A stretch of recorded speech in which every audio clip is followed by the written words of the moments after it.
mistress proved to be all she appeared when I first met her at the door, a woman of the kindest heart and finest feelings. She had never had a slave under her control previously to myself, and prior to her marriage, she had been dependent upon her own industry for a living. She was by trade a weaver, and by constant application to her business, she had been in a good degree preserved from the blighting and dehumanizing effects of slavery. I was utterly astonished at her goodness. I scarcely knew how to behave towards her. She was entirely unlike any other white woman I had ever seen. I could not approach her as I was accustomed to approach other white ladies. My early instruction was all out of place. The crouching servility usually so acceptable a quality in a slave did not answer when manifested toward her. Her favor was not gained by it. She seemed to be disturbed by it. She did not deem it impudent or unmannerly for a slave to look her in the face. The meanest slave was put fully at ease in her presence, and none left without feeling better for having seen her. Her face was made of heavenly smiles and her voice of tranquil music. But, alas, this kind heart had but a short time to remain such. The fatal poison of irresponsible power was already in her hands, and soon commenced its infernal work. That cheerful eye, under the influence of slavery, soon became red with rage. That voice, made all of sweet accord, changed to one of harsh and horrid discord, and that angelic face gave place to that of a demon. Very soon after I went to live with Mr. and Mrs. Old, she very kindly commenced to teach me the ABC. After I had learned this, she assisted me in learning to spell words of 3 or 4 letters. Just at this point of my progress, Mr. Old found out what was going on, and at once forbade Mrs. Old to instruct me further, telling her, among other things, that it was unlawful, as well as unsafe to teach a slave to read.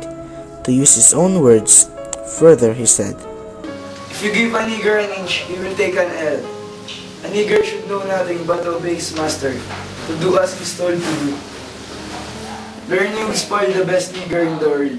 Now if you teach that nigger how to read, there will be no keeping him." These words sank deep into my heart, stirred up sentiments within that lay slumbering, and called into existence an entirely new train of thought.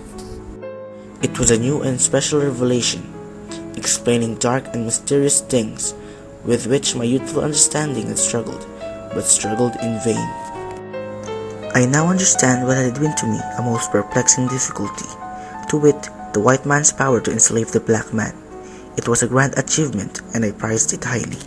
From that moment, I understood the pathway from slavery to freedom. It was just what I wanted, and I got it at a time when I least expected it. While I was saddened by the thought of losing the aid of my kind mistress, I was gladdened by the invaluable instruction which, by the merest accident, I had gained from my master. Though conscious of the difficulty of learning without a teacher, I set out with high hope and a fixed purpose, at whatever cost of trouble, to learn how to read.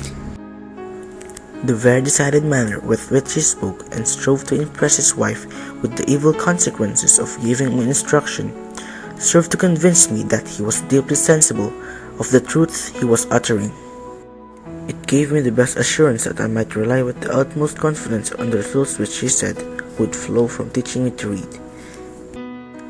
What he most dreaded, that I most desired; what he most loved, that I most hated; that which to him was a great evil, to be carefully shunned, was to me a great good, to be diligently sought, and the argument which he so warmly urged against my learning to read only served to inspire me with a desire and determination to learn.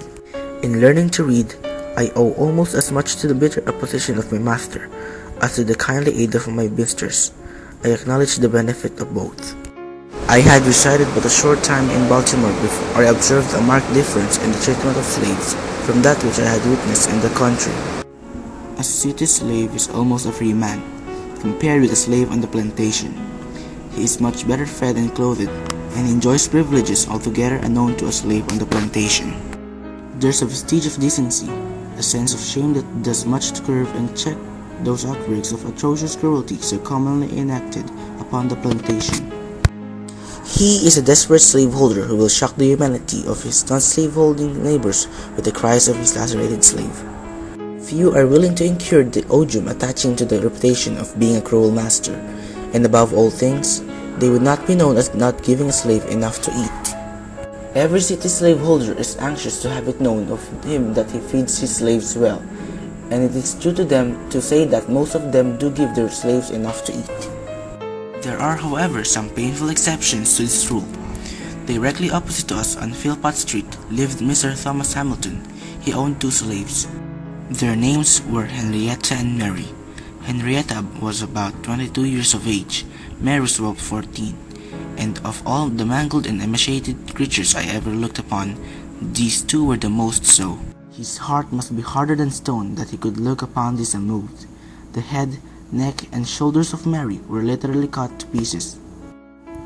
I have frequently felt her head and found it nearly covered with festering sores caused by the lash of her cruel mistress. I do not know that her master ever whipped her, but I have been an eyewitness to the cruelty of Mrs. Hamilton. I used to be in Mr. Hamilton's house nearly every day. Mrs. Hamilton used to sit in a large chair in the middle of the room with a heavy cowskin always by her side, and scarce an hour passed during the day but was marked by blood of one of the slaves. Hey, you move faster, you black git. You take that black git. If you don't move faster, I'll move you. The girl seldom passed her without her saying. Added to the cruel lashings to which these slaves were subjected, they were kept nearly half-starved. They seldom knew what it was to eat a full meal. I have seen Mary contending with the pigs for the offal thrown into the street. So much was Mary kicked and cut to pieces that she was often called pecked than by her name. I lived in Master Yu's family for about 7 years. During this time, I succeeded in learning to read and write. In accomplishing this, I was compelled to resort to various stratagems. I had no regular teacher.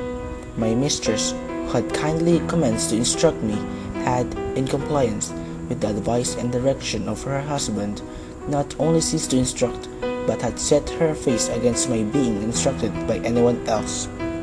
It is due, however, to my mistress to say of her that she did not adopt this course of treatment immediately. She at first lacked the depravity indispensable to shutting me up in mental darkness. It was at least necessary for her to have some training in the exercise of responsible power, to make her equal to the task of treating me as though I were a brute. My mistress was, as I have said, a kind and tender-hearted woman, and in the simplicity of her soul, she commenced, when I first went to live with her, to treat me as she supposed one human being ought to treat another. In entering upon the duties of a slaveholder, she did not seem to perceive that I sustained to her the relation of a mere chattel, and that for her to treat me as a human being was not only wrong, but dangerously so. Slavery proved as injurious to her as it did to me. When I went there, she was a pious, warm, and tender-hearted woman. There was no sorrow or suffering for which she had not a tear.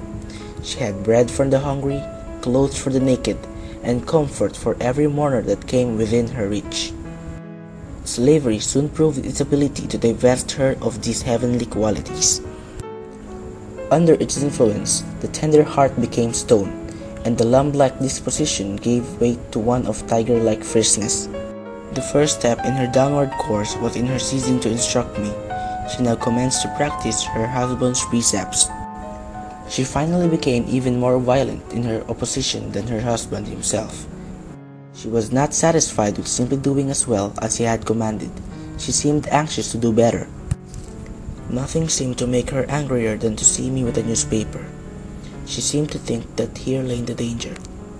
I have had her rush at me with a face made all up of fury, and snatch from me a newspaper, in a manner that fully revealed her apprehension. She was an apt woman, and a little experience soon demonstrated, to her satisfaction, that education and slavery were incompatible with each other.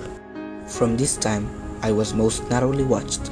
If I was in a separate room any considerable length of time, I was sure to be suspected of having a book, and was at once called to give an account of myself. All this, however, was too late. The first step had been taken. mistress in teaching me the alphabet had given me the inch, and no precaution could prevent me from taking the L.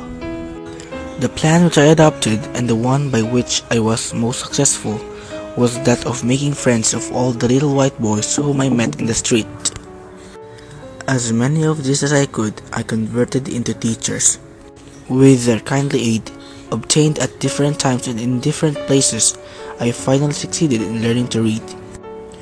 When I was set off errands, I always took my book with me, and by going one part of my errand quickly, I found time to get a lesson before my return. I used also to carry bread with me, enough of which was always in the house, and to which I was always welcome, for I was much better off in this regard than many of the poor white children in our neighborhood. This bread I used to bestow upon the hungry little urchins, who in return would give me that more valuable bread of knowledge.